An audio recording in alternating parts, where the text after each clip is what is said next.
কাবেরীর মনের কথায় আপনাদের স্বাগত অনুরোধ করছি যে আমার কিছু মনের কথা যেটা আছে সেটা আপনারা একটুখানি মন দিয়ে শুনবেন, পুরো ব্লগটা দেখার অনুরোধ রইল। প্রথমেই যে কথায় আসি, আজকে আমার মনের কথার টপিক হচ্ছে আমাদের জীবনযাত্রা এখন কেন এত ডিফিকাল্ট হয়ে যাচ্ছে। নিজেকে নিজেই প্রশ্ন করি, উত্তর তো খুঁজে পাই না। সেই জন্য আপনাদের কাছে এই কথাগুলো রাখছি আর কি। আজ সকালবেলায় ফোন দেখতে দেখতে দেখলাম আমাদের ত্বক বিশেষজ্ঞ কৌশিক লাহিড়ী উনি একটা মেসেজ দিয়েছেন এবং সাবধানতা অবলম্বন করতে বলেছেন যে দোল খেললে কি কি সাবধানতা অবলম্বন করতে হবে, বিশেষ করে রঙের থেকে। আমরা যতই বলি না কেন এটা অর্গ্যানিক রং, এটা খুব ভালো রং, তবু স্কিনের ওপর তো একটা এফেক্ট পড়েই। আর স্কিনের ওপর কিছু ইচিং বা অন্য কিছু দেখা দিতেও পারে, তার থেকে সাবধানতা নিয়ে আমাদের খুবই দরকার। কিন্তু দেখুন, প্রথমেই ছোটবেলায় ফিরে যাই। আগেকার দিনে আমরা কিন্তু কোনো সাবধানতা অবলম্বন করিনি, তাই না বন্ধুরা? কারণ আমরা বিন্দাস দোল খেলেছি, বিন্দাস খেয়েছি, প্রচণ্ডভাবে মন প্রাণ খুলে এনজয় করেছি। কিন্তু এখন এনজয় করার পেছনেও একটা কি বলবো, মনের ভেতর একটা দুপুকানি থাকে যে না, বেশি রং লাগাবো না, মুখে একটু তেল মেখে যাই, অনেক কিছু। অবশ্য ছোটবেলায় এগুলো কারোরই থাকে না, যত আমরা আমাদের বয়স বাড়ে তত এগুলো মাথার ভেতর গিজগিজ করে যে কেন এত আমাদের ডিফিকাল্ট হয়ে যাচ্ছে জীবনযাত্রা। আমি আজকে রান্না করতে করতে এইসব মাথার ভেতর ভাবছি, আর তখনই ভাবছি আপনাদের সঙ্গে এটা শেয়ার না করতে পারলে আমার খুব কষ্ট হচ্ছে। কেন এত জীবনটা আমাদের এতটাই খুব ডিফিকাল্ট হয়ে পড়ছে। সকালবেলা উঠে দেখুন না, আগে কি ছোটবেলা আমরা এরকম করতাম? আমরা বিন্দাস খেতাম, স্কুল করতাম, পড়াশোনা করতাম, ব্যাস এটাই আমাদের মাথার ভেতর, খুব টেনশন ফ্রি ছিলাম, তাই না? আর এখন আমাদের মাথার ভেতর সবসময় গিজগিজ করে। সকালবেলা ওঠো, গরম জল খাও, শুধু আমরা নয়, আমরা আমাদের পরের প্রজন্ম ছেলে মেয়েদেরও এই একটাই কথা বলি, বেশি ভাজাভুজি খাবি না, কোলেস্টেরল হবে। আরে এত ভাত খাচ্ছিস কেন, তুই এত মিষ্টি খাচ্ছিস কেন, সুগার হবে তোর। আর বেশি টেনশন নিস না অফিসের কাজে, বেশি মাথায় চাপ পড়লে প্রেশারটা বেড়ে যেতে পারে। তো আমাদের এখন মাথার ভেতর সবসময় গিজগিজ করছে আমাদের হেলদি থাকতে হবে, আমাদের হেলদি ফুড খেতে হবে। তাহলে আমরা কি করে টেনশন ফ্রি হব বলুন তো? ডাক্তারবাবুদের কাছে আমার একটাই প্রশ্ন, সব সময় বলেন এতক্ষণ ঘুমোবেন, টেনশন করবেন না। বিছানায় মাথা দিলেই তো প্রচুর টেনশনের মানে কথা মাথার ভেতর গিজগিজ করে। সকালবেলা উঠেই আমরা গরম জল খাবো, খেলে স্বাস্থ্যের পক্ষে খুব ভালো। নালে দ্বিতীয়ত লেবুর জল খাও, যারা ওয়েট লস করবে তাদের ওয়েট লসের জন্য নিম্বু পানি, আহা একদম 100% পারফেক্ট। তারপর যাদের পেটের সমস্যা তাদের জিরের জল খেতে বলা হচ্ছে, যে জিরের জল খেলে পেটের সমস্যা থেকে মুক্তি পাবেন। সারাটা লাইফ সকাল থেকে রাত পর্যন্ত শুধু সমস্যা সমস্যা সমস্যা, এর সমাধান করতে হবে হেলদি ফুডকে। বাজারে যাই, ভালো ভালো জিনিসই তো আমরা সবাই বন্ধুরা বলুন না বেছে আনি, তার ভেতর কি খেয়ে আমাদের কোনো ক্ষতি হচ্ছে না? আমাদের পেটের গ্যাস, অম্বল, পেটের প্রবলেম, তারপরে সুগার, প্রেশার, কোলেস্ট্রল সবারই লেগে আছে ঘরে ঘরে। আর ডাক্তারবাবুদের তো হোয়াটসঅ্যাপ একদম ভর্তি, ফেসবুক খুললেই, হোয়াটসঅ্যাপ খুললেই দেখা যাচ্ছে ওনারা একই টপিক নিয়ে বলে যাচ্ছেন, সুগার এই খাবেন না, ওই খাবেন না। এটা শুনে শুনে না মানে আমাদের কি বলবো, বাচ্চারাও পর্যন্ত মুখস্থ হয়ে যাবে। তবু ওনাদের চ্যানেল তো গ্রো করছে। যাই হোক, আমরা সবাই ভাবি না একটু ডাক্তারবাবুদের কথা শুনি, যদি ভালো বলেন সত্যি আমরা সেটা করে যদি উপকার পাই। যাই হোক, আরেকটা কথা আপনাদের সাথে শেয়ার করি, মজার কথা।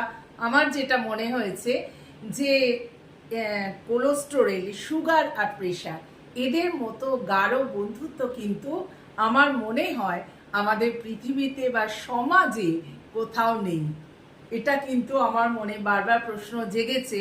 কারণ দেখুন, সুগার হলে হ্যাঁ, আপনি যদি কন্ট্রোল করে থাকেন, হ্যাঁ একদম তো সুগার চলে যাবে না। আচ্ছা, দ্বিতীয় আসি প্রেশার। এরা পরস্পর তিনটে ভাই বোন, তারপর তো আছে আলাদা অনেক রোগ। এবার প্রেশার আসি। প্রেশার হলে প্রেশারের ওষুধ খেলে আমরা কন্ট্রোলে থাকি। কোলেস্টেরল একদম নির্মূল হয়ে যায় না। আপনি যদি কন্ট্রোল থেকে একটু দূরে চলে যান বা ওষুধ বন্ধ করে দেন, আপনাদের কোলেস্টেরল বাড়তে থাকবে। সবই আমাদের এই পেটের ভেতর একভাবে ওরা কিন্তু বন্ধুত্ব স্থাপন করে যাচ্ছে, এবং ওদের মতো বন্ধুত্ব, গাঢ় বন্ধুত্ব কিন্তু আর কারো নেই। কেন বলছি, কারণ দেখবেন যাদের সুগার হয় তাদের কিছুদিন পর প্রেশার হয়, তারপর তো বয়স বাড়ার সঙ্গে সঙ্গে কোলেস্টেরল এটসেট্রা আরও কিছু আছে। কিন্তু ছোটবেলায় আমরা সত্যি মা বাবা বা আমাদের পারিপার্শ্বিক সবাইকে দেখেছি এত এইসব রোগ নিয়ে আলোচনা করে না, বা ছিল না, মাথার ভেতরই ছিল না। এখন ঘুম থেকে উঠলেই আমাদের রোগের চিন্তা, এটা খেলে ওই হবে, এটা ফ্রেশ খাই, ওটা তাই আমার মনে একটাই প্রশ্ন এসছে যে ভগবান আমাদের জীবনযাত্রা যত ক্রমশ বৃদ্ধি পাচ্ছে, বা যত আমরা 2026 সাল হয়ে গেল, ক্রমশ এগিয়ে যাচ্ছি, ততই আমাদের ডিফিকাল্ট হয়ে যাচ্ছে আমাদের জীবনযাত্রা। মনের দিক থেকে বলুন, শরীরের দিক থেকে বলুন, কেন এরকম হচ্ছে জানি। তার একটাই কারণ, অনেক কিছু একটাই কারণ না, অনেক কিছুই কারণ আছে। ভীষণ পলিউশন হয়ে যাচ্ছে সব দিকেই, সব কিছু। রিসেন্ট আপনারা জানেন ভূমিকম্প, অবশ্য আমি মুম্বাই থাকি, আমি রিয়ালাইজ করিনি, আমি শুনলাম এবিপি আনন্দ থেকে, এবং সঙ্গে সঙ্গে আমার আত্মীয়দের ফোন করে জানলাম যে কেউ কেউ অনুভব করেছে, কেউ কেউ অনুভব করেনি। কি বলবো, এইটাই আমার মনের ভেতর রান্না করতে করতে মাথার ভেতর আর কি বারবার ঘুরপাক খাচ্ছে। বন্ধুরা, কেন আমরা এত ডিফিকাল্ট, আমাদের জীবনযাত্রাটা এত ডিফিকাল্ট হয়ে যাচ্ছে কেন? সবাই চলুন আমরা সবাই মিলে ভগবানের কাছে প্রার্থনা করি আমাদের জীবনযাত্রাটা আরও স্মুথ করে দিক। এখনও শুধু আমরা নয়, আমরা ছেলে মেয়েদেরও বলি এই বেশি ভাজাভুজি খাবি না, বেশি হোটেলে খাবি না, দেখবি পরবর্তীকালে কোলেস্টেরল হবে, তোর সুগার হবে। এইসব বলেই থাকি। সত্যি এইসব বলা কিন্তু খুব খারাপ, কারণ ওরা ওদের ছোটদের লাইফ তো আমাদের ছোটরা এনজয় করবে। সব ক্ষেত্রে একটা মানে বাঁধো বাঁধো ঠেকে আতঙ্ক কাজ করে আমাদের, কেন জানি না। সত্যি ভালো থাকার চেষ্টা করলেও ভালো থাকা যায় না। ডাক্তার আর বাবুরা বলেন যে টেনশন ফ্রি হন, টেনশন করবে না। আরে বিছানায় মাথা দিলে ঘুম না এলে কত রকম সারাদিনের সাংসারিক প্রবলেম মাথার ভেতর আসে সবার, সেটা মানুষ কি করে দূর করবে? সেই টেনশনটা কি করে দূর করবে